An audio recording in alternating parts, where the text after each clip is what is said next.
को ମୁଁ ସାଇ ମୁଁ ଆଜି ଅଗଷ୍ଟ 15 ବିଷୟରେ କିଛି କହିବାକୁ ଚାହୁଁଛି। 77ତମ ସ୍ୱାଧୀନତା ଦିବସ। ଆମ ଦେଶର ପତାକାର ନାମ ତିରଙ୍ଗା। ଆମ ଦେଶର ପତାକାର ଡିଜାଇନ ପିଙ୍ଗଳି ଭେଙ୍କେୟା ତିଆରି କରିଥିଲେ। ଆମ ଦେଶର ସ୍ୱାଧୀନତା ହେଇଥିଲା 1947 ମସିହା 15 ଅଗଷ୍ଟ।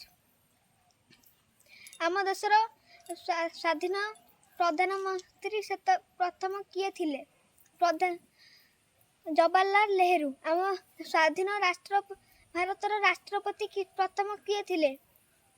ଡକ୍ଟର ରାଜେନ୍ଦ୍ର ପ୍ରସାଦ। ମୋତେ ରକ୍ତ ଦିଅ ମୁଁ ତୁମକୁ ସ୍ୱାଧୀନ ଦେମି, ଏକଥା ସୁଭାଷ ଚନ୍ଦ୍ର ବୋଷ କହିଥିଲେ।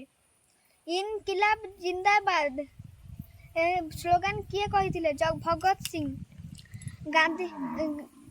ଗାନ୍ଧିଜୀଙ୍କୁ ଆଗରୁ ଭାରତୀୟ ନୋଟରେ କାହାର ଚିତ୍ର ଛପା ଯାଇଥିଲା?